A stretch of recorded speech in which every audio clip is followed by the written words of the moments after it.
We live in a world that's just obsessed with the technical stuff, right? Certifications, test scores, all that jazz. But we pretty much always overlook the most powerful tool we actually have. It's not just about what you know, it's all about how you work. So today, we're going to dive deep into the incredibly powerful and, yeah, often underestimated world of human skills. I mean, come on. This is the question on everyone's mind, isn't it? Especially with AI just exploding everywhere. We're constantly being told to upskill, to learn the latest tech, or, risk getting left behind. But what if the biggest threat isn't what we think it is? Yep, you heard that right. While AI is amazing at crunching data and automating tasks, it can't, for the life of it, replicate things like empathy, or real collaboration, or how to lead when the pressure is on. Because the thing that truly makes you stand out, the thing that makes you indispensable, isn't just your coding ability, it's your human skill. All right, let's get into this with a story. It's about someone who played the whole success game perfectly. I mean, hit all the right marks, checked every single box, only to find out that the game itself was, well, kind of broken. Okay, just picture it. You score in the 99th percentile on one of the toughest exams on the planet. By every traditional measure, you're at the absolute top of your game. You've proven you're smart. You can master complex ideas. You've basically cracked the code. So, for the person in our story, this score was like a golden ticket. The path forward looked like it was paved in gold. Get into a top-tier school, land a massive salary, and bam, your future is set. The goal was simple: make a ton of money. Sound familiar? It's the path so many of us are pushed down. But then, something happened.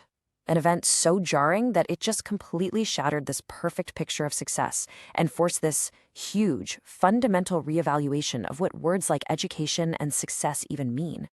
And this quote, it just captures how one single moment can flip your entire world upside down.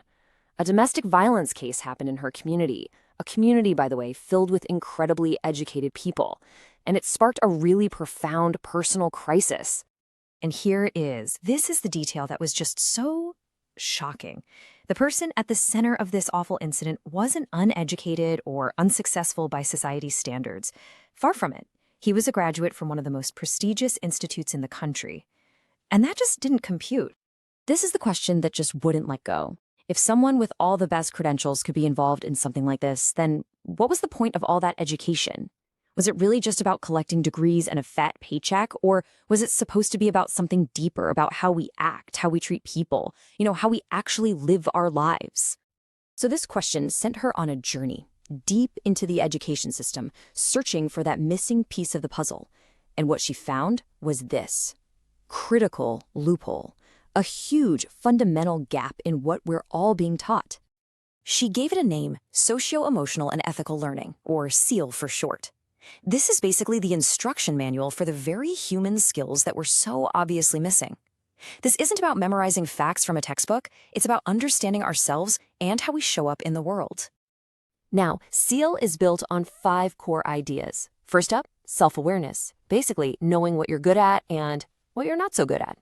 Next, self-management, being able to control your emotions and actions, especially when things get tough.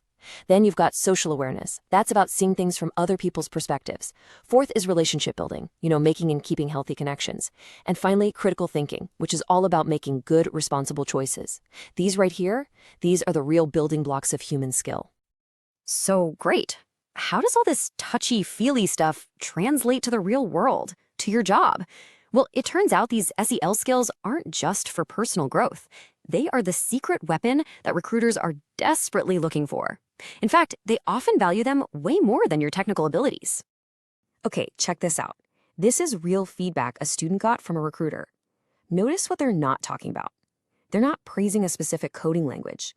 They're highlighting adaptability, the skill to thrive when things are chaotic, and resilience, the power to get knocked down and get right back up. Here's another one. Takes initiatives. What's that? It's proactivity. This person doesn't sit around waiting to be told what to do. They see what needs doing and they just do it. I mean, how incredibly valuable is that in any job? And one more for you, a great team player. This is all about collaboration and communication. And I love this part, gives the team a good release. Think about that. This person's human skills don't just help them, they literally make the entire team better and less stressed. That's huge. So let's just lay it all out.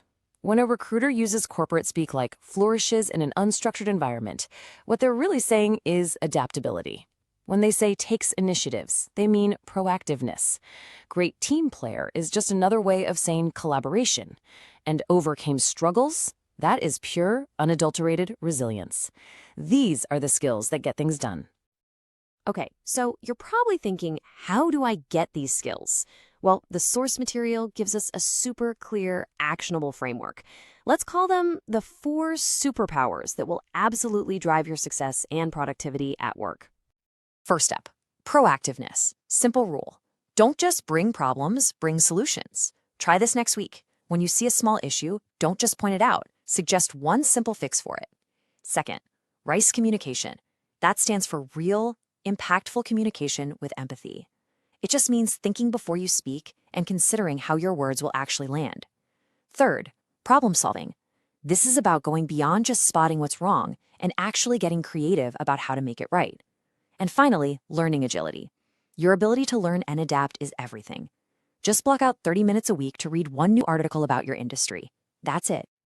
And if you're still not convinced, this slide right here basically sums up the entire argument. Look, a company can easily teach you how to use its software. They can train you on their processes.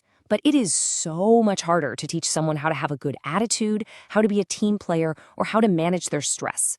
That's why you always hear that phrase, companies hire for attitude and train for skill. This all brings us to what I think is the most empowering idea of all.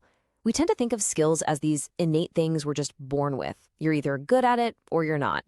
But that is not the whole story, not even close. As the great Albus Dumbledore once said, our choices define us. And this is truer for human skills than for anything else.